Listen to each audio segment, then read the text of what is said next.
Shalom. This week we are reading Parashat Lech Lecha. But first I want to ask you, have you ever studied Greek philosophy?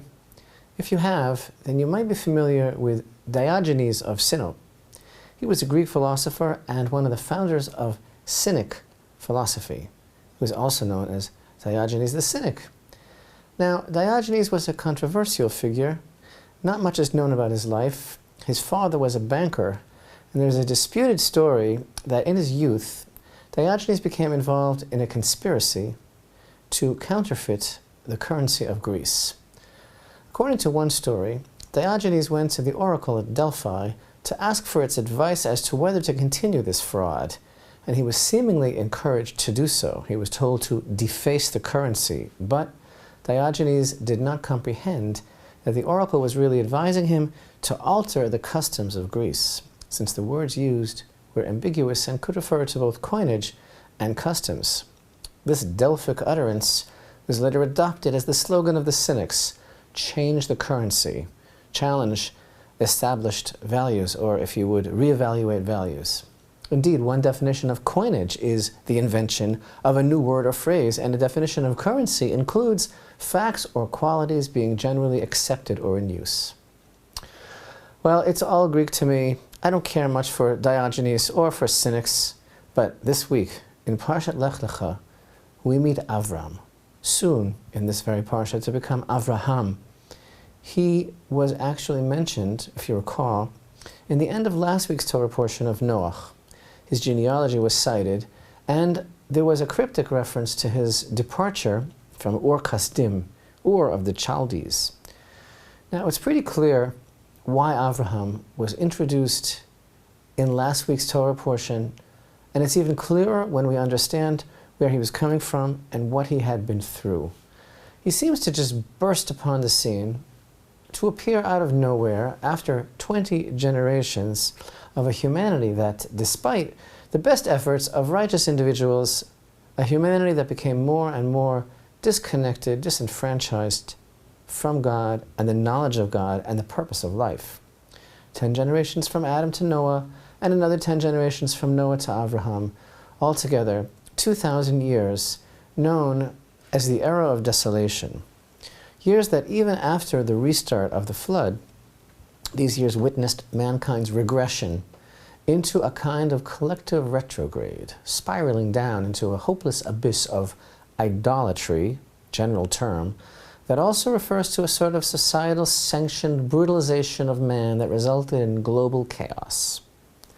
Avraham's appearance onto this scene was the first hope, as it were, that God felt, as it were, that somebody was interested in him.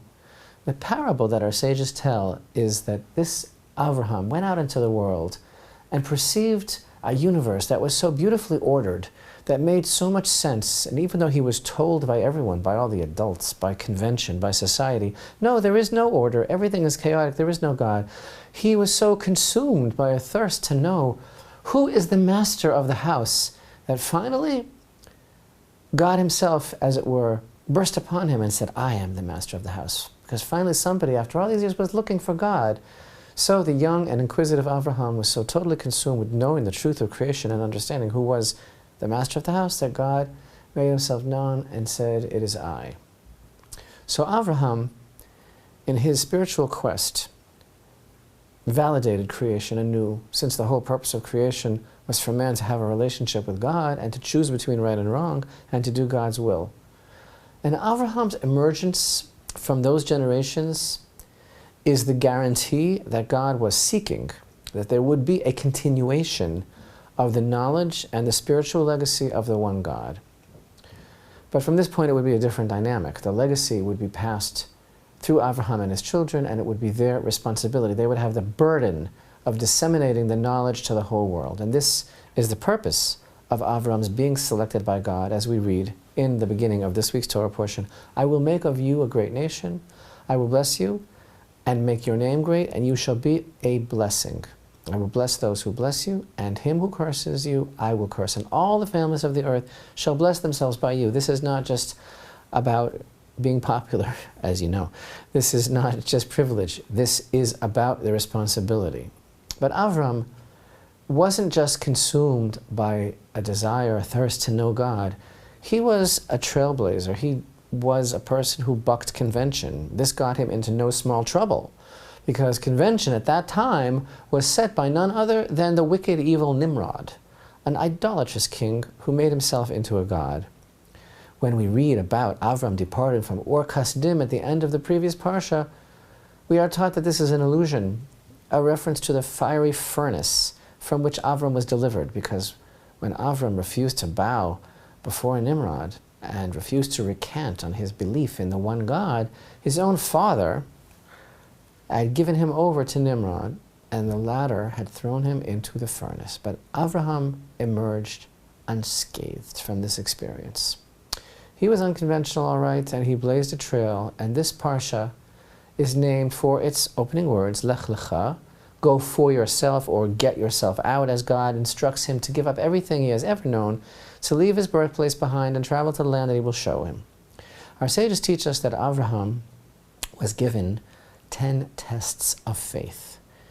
And the first one was that which we read of at the very beginning of our portion, God's instructions that he give up his entire past and follow God into a new land. And then another of these tests, after God promises Avraham that he will receive all sorts of blessings in the new land, immediately after he arrives, there's a famine, and God commanded Avraham to leave the land and head to Egypt. Lech Lecha also means go. Literally, the words actually mean go into yourself. Go deeper. Avraham was constantly growing spiritually, and this Parsha also features the international intrigue of the War of the Kings into which Avraham was drawn, whose purpose actually was just to draw him.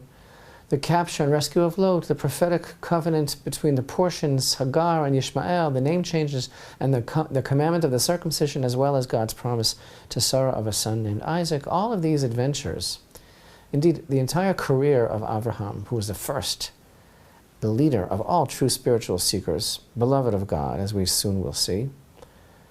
This is all summed up so beautifully in these words from the beginning of chapter 41 in the book of Isaiah, where we read, "Who inspired the one from the east, at whose every footstep righteousness attended? Who delivered nations to him and subdued kings before him? Who made his enemies like dust before his sword, and like straw blown about before his bow? He pursued them and emerged unhurt, on a path where his feet had never gone. Who brought about and accomplished this? I, Hashem, am the first, and I am he who will be with the last generations." So who inspired the one from the east, meaning Avraham? We know it was Hashem, it was God himself. But how did Avraham get to be the person that he became, growing up in an idolatrous household, just like everyone else of his time? How did he become so driven for God that God himself introduced himself? If we truly want to pursue righteousness and seek Hashem, we need to understand this. Again, as Isaiah declares in chapter 51, "Listen to me, O pursuers of righteousness, O seekers of Hashem. Look to the rock from whom you were hewn, and at the hollow of the pit from which you were dug. Look to Avraham your forefather, and to Sarah who bore you. For when he was yet one alone did I summon him and bless him and make him many." Something about Avraham, something can't quite put my finger on, something very unique about his outlook, that he was able to perceive God in this world and stay with it. And our sages of blessed memory, in their brilliance and divine inspiration, they give us a beautiful clue. You know, the Talmud is full of metaphor and examples. It's very poetic license. It's a vehicle to help us to understand something. And the Talmud states that Avraham minted a coin. The Talmud describes this coin. It says Avraham was known by his coin. What was this coin? On one side was an old man and an old woman, and on the other side a young boy and a young girl. Now everybody knows, everyone agrees, all the commentaries, the great sages, luminaries throughout the years, they all agree this statement is not at all literal. Nobody thinks it's literal. It's not referring to an actual coin. Rulers and kings mint coins, and actually Avraham was called a king, but didn't have a huge kingdom, dominion, but yet, as we have seen, he led a huge and unprecedented spiritual revolution. So this coin that Avraham had with two sides, old and young, it represents a concept. And I believe it's an important key in understanding the enigma of Avraham and thus the birth of the Jewish people and their spiritual legacy. But what does it represent? Now, Rashi explains that the old couple is Avraham and Sarah, and the young is Yitzchak and Rivka, and the coin represents passing over the spiritual legacy to the young generation.